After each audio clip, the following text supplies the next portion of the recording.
Can you tell us a little bit about what you do with GVS? Well, okay. It started about almost 3 years ago. It's about 2 months to our third anniversary, actually. Wow, only 3 years ago. I feel like Yep. it's been around longer for some reason. But No, that's because yeah. I've known you longer. I don't know. Yeah. Okay, so it actually started off as a confessions page. Almost 3 years ago, there was this whole craze about like confessions, like pages. It started in US, where the various universities would have their own dedicated confessions page, right? So it's basically kind of like a rant or a complaint page that's dedicated to that particular student body. Okay. And then it caught on here, and And that US was said not specifically gay No, related. in fact, I think we were probably one of the first around the world when we started. Wow. Okay. Yeah, but what gave me the idea was because there was actually a news report that came out, and then this was around early February where I was having a discussion with friends, and somehow the topic came around to confessions pages. We were talking about stuff that was going viral online. The kind of content that I was figuring that I would get would actually be very close to Gossip Girl. So I'm not sure if you watched the show, right? I was kind of expecting that same kind of content within the gay community. Who sleeps with who broke up who stole whose boyfriend. No, but I hear of what the page has become now, and it's different, right? It's very different. People actually within the first week itself, I received over 500 entries. Wow. And it totally floored me. A lot of the stories, the first 3 months was very emotionally overwrought for me because people were using it to come out. People were using it to talk about how they feel disconnected with their families. People who talked about how their families have found out Right. about them being gay or lesbian, and they were thrown out their homes and everything. It was Wow. very, very emotionally. It was just overwrought. So this must what how did you feel? I mean, this must be so unexpected for you because you were expecting your feed Yep. of Gossip Girl sort of Yep. right because Yep. the seasons run out. Yep. And you're like reading all this and you're going, this is not the what? So like Yep. how did that affect you? And then Okay, firstly, it was a huge wake-up call. right Well, I've been out since I was 12. right And my mom knows, and my reader knows. A lot of them, they have asked me, and I've shared my own story Well, online. this was before you came. This was before you even revealed who you were to your readers, though, right? Yeah, This was. I mean, after. I mean. Yeah. Right. Okay. I only revealed who I was to my readers about 18 months into the page. Okay. Yeah. On the flip side to me, okay, like, I have been out for quite a while. Right. But I realized that for a lot of the gay community, what we see is kind of like the tip of an iceberg. Okay. With the gay bars and the gay scenes and even the gay bathhouses and all. Right. And even with Pink Dot, right? Right. So the general perception people had of the gay community was we are kind of pretty okay. Right. And Because that's what's out there. That's what people see. correct. They don't see. And everything seems very okay. There's no obvious cases of gay bashing. Homophobia isn't really expressed visibly in Singapore, right? But when I started reading all these stories, and I realized that hey, I may have been a bit of like ahead of the bell curve. Right. And it reminded me a lot of my friends and even my own partner. Right. We've been attached for 5.5 years. Right. Just past last week. For a lot of them, including like my own partner, they are pretty much in the closet.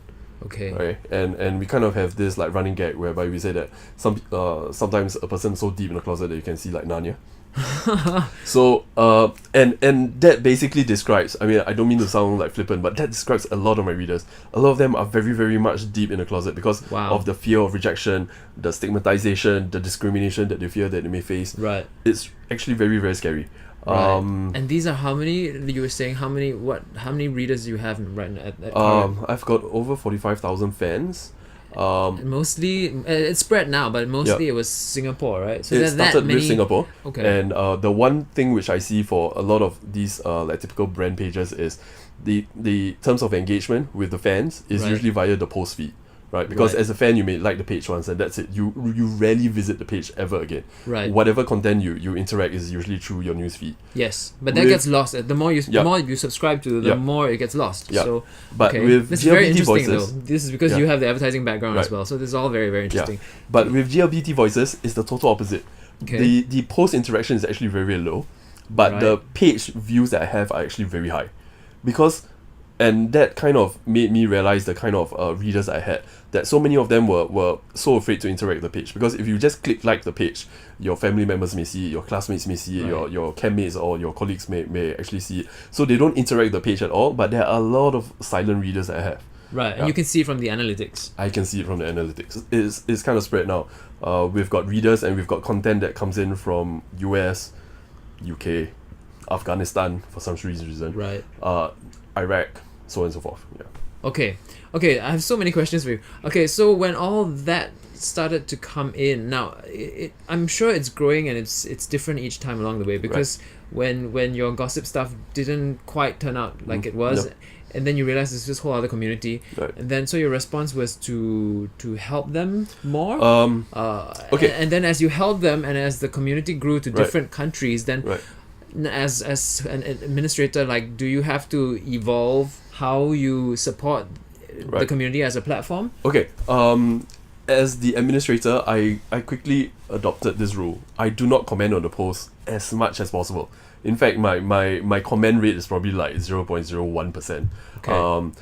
I let the community do that themselves. Right. That's the first line that I drew. I did look at a lot of other confession pages that was being run by the schools, by like the one for SAF. The administrators do take an active role of commenting. Right. Why did you choose not to? I don't see myself as a counselor, and that's because of the kind of content that was coming in. Right. A lot of it was very heartfelt, emotional. Some were depressive, some were suicidal and stuff like that. And it quickly became clear to me that I was not equipped to offer professional advice. If they do come in with a contact, I would refer that person to one of the professional counselling services, so like Ugo Chaga, or there's the 24 hours one, which is the Samaritans of Singapore, and so on and so forth. That's good. When somebody is obviously in need of help, and you go in and you troll just for the sake of it. I've actually have gently told some of my close friends off, and I said, hey, don't do that, right? Because to you it may seem like very flippant, but when I get behind the psyche of somebody, and I have met a lot of these readers, some of them who write in personally to me, they have sent in a post, and then they see the amount of reaction that they've gotten, the support and encouragement and everything, and then they write in to thank me after that. And I realized that while I just create the space, and while for somebody who comments and just types in a comment that they may forget like 2 days later, that single comment actually lives and carries on with the person who has sent in the original confession. Wow. And it has impacted them a lot. I try to place myself in the shoes of a younger reader and realize that my social circle is actually very, very constrained. And the fear of voicing out, to even your best friend who you may have known from primary school and stuff like that, and say that, hey, I may be gay, it's hugely daunting. It's like, how do I even broach something like that? Right? With the knowledge that, firstly, your close friends would know your family. Well, the page has I guess now has this function whereby you can kind of try and put out feelers as to how do I come out, how do I even broach the subject, who can I come out to, should I come out to my teacher, so we get a lot of these kind of questions. And again, what amazes me is the readers. A lot of them are very tireless with the same kind of support, the same kind of encouragement, the same kind of, you can do this, don't do this, you need to consider the consequences and stuff like that. I've actually learned a lot from the readers themselves, who post very, very good comments and very good advice. Some of it I've actually cut and pasted to a corner, so sometimes when readers message me personally, I can then transfer that same advice back to them again. I wanted to ask, how many of your users do you know attend Pink Dot? Because they're not very little, very few. So there's actually another whole community that could add to the Pink Dot. But you say you respect the anonymity, but at the same time, there's another debate of like, if you don't come out, then how are we going to, teach people or to show people that gay people are in families, are in just in jobs, in schools and everywhere, in the army. I don't know. I mean, there's this whole debate. What is your stand on it? Well, I kind of understand both sides of the aisle.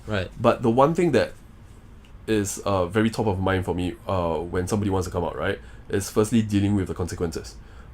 So in the States, for example, when somebody comes out and gets like disenfranchised, which means that you are thrown out of your home and stuff like that, and you don't have a place to stay, there are shelters, but we don't have that kind of support system here in Singapore. So the consequences for somebody coming out here in Singapore, aside from not having a place to sleep for the night, to your employer finding out, we don't have any anti-discrimination laws when it comes to being LGBT. There's no workplace protection and stuff like that. The consequences of coming out here in Singapore if negative, are pretty dire. Okay. Right. So if you do want to come out, I do advise a lot of readers, and a lot of readers are actually surprised to hear this coming from me. I usually tell them, wait, right? Wait for the best time. Make sure you're financially independent. Right. Make sure you do have a place to stay. Right. I've actually dealt with a couple of readers before who came to me very, very distraught, very, very overwrought, because they came out and everything just went south. It just went so bad, and they needed a place to stay. So I've either put them in touch with other readers who have got spare room, or I've even put up a couple of readers myself. That's very, very nice and very sweet of you. So with all that in mind, right? Yes, if the community does come out and we are a lot more visible, and hopefully it would help the government realize that there are a huge social strata of people who are living under discrimination, under fear, under stigma, then probably that will help change their mind a little bit. But then again, with no proper social support system, that's a very personal decision. Have you heard of Tyler Oakley? Yeah. Like all these, that Met him at YouTube Fan Fest. You did? Oh, nice. Awesome fella. Yeah. He's got 7 million viewers. Scary. And for a young kid who has come out, you would think that he would be very unpopular because, like, gay people, there's still a lot of you get hate, like Lawrence Kong, for example.